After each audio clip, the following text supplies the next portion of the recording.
That's how bad he was. All right, let's get to 28 through 25. Okay, so 28 through 25. I have Ryan Tannehill coming in at 28, despite how well he played for me in fantasy last year. Then this is where it gets interesting. I have Joe Burrow at 27, which I think we're going to have to talk about, followed by Tua Tagovailoa at 26, which I'm sure will get a lot of reaction from people. And then Nick Foles comes in at 25 for me. Okay. So let me read mine off. So at 28, I have Drew Locke, 27, Sam Darnold, 26, Ryan Tannehill, and 25, Derek Carr. So we don't have to talk about Carr.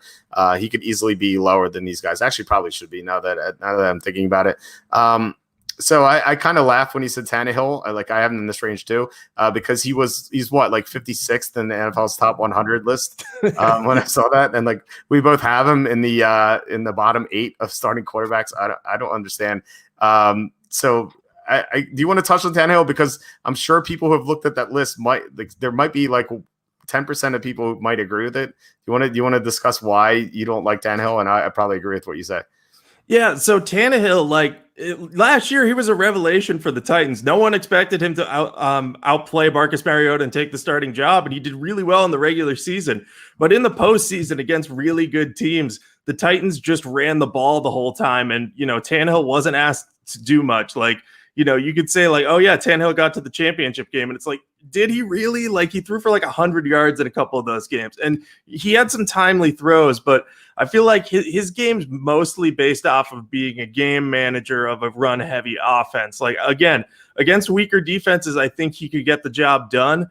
And for fantasy purposes last year, he was great, but I just don't think, one, that he's proven long-term, and two, I don't think he's worth the contract that he got. And three, I think he's being overcredited for what the Titans did last year. I think it was the offensive line, Derrick Henry, and the defense that carried the Titans. I don't think it was Ryan Tannehill. If you plug in another quarterback there, plug in Derek Carr into that offense, and I think they get roughly where they were last year. Maybe they go one game less far, but I just think that Tannehill is a solid guy, but he's nothing special in my opinion.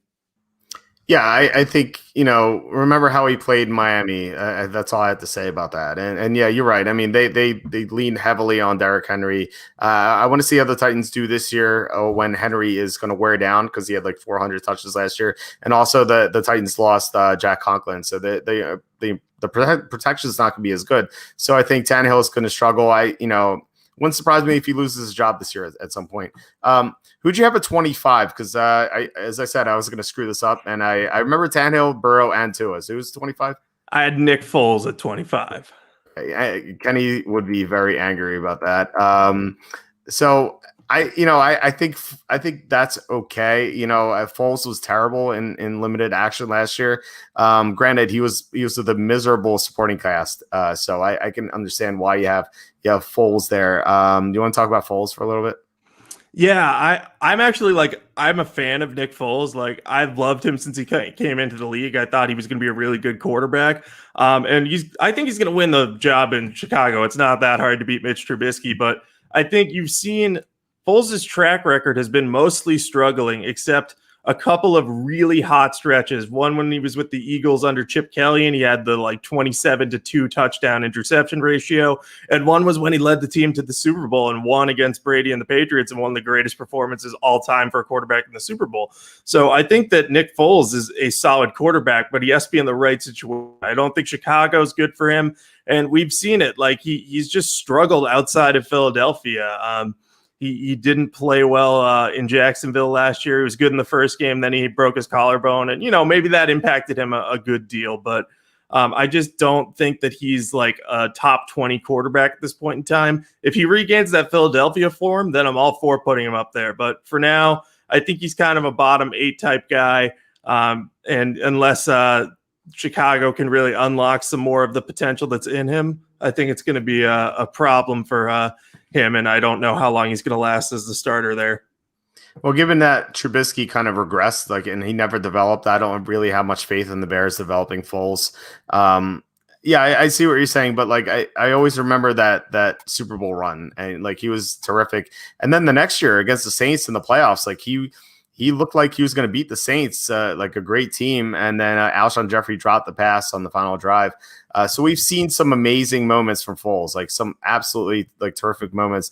We've also seen him play absolutely terribly too. So I could see him being all over the place this year if the Bears had a good offensive line, but the Bears have a terrible offensive line, so I don't have much faith in him at all. I will touch on the two guys I didn't have, or you didn't have. Drew Locke. I was never a big fan of his entering the NFL. Like he had some very good performances last year, especially against the Texans. Although the Texans were coming off a big upset against the Patriots, so I thought like they were going to be flat. But then he had some pretty poor showings, like against the Broncos at the end of the year, and also against the Chiefs.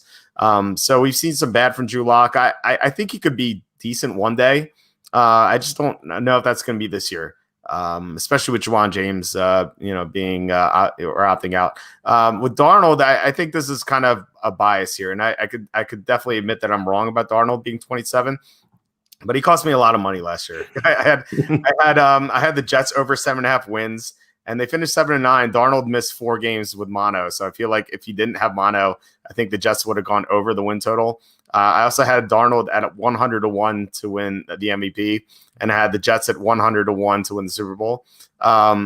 So I feel like when's the last time a quarterback has gotten mono in the NFL? Like it just seems like I don't know how focused he is on football. Like that really bothers me. It's just really concerning that he was able to get mono, and you hear about his party lifestyle. I just don't know how focused he is. Then again, he is super young. He could mature and get better. And I think he's very talented. Outside of the rookies, I think he's the most talented group in my bottom 8. So yeah, I would agree with that. I think he's got talent, which is why he's not in my bottom 8. I think he's just slowly developing. I think he's developing a lot slower than people thought he was going to. And I think we saw that in college too, because his last year, he kind of, he had a lot of turnovers and interceptions and didn't quite look poised in the pocket. So I just think I think this third year is going to be huge for him. I think he's going to make a leap, but keeping him in the bottom 8 for now, I have no qualms with that because he's really not proven yet. I mean, he's shown flashes, but nothing consistent.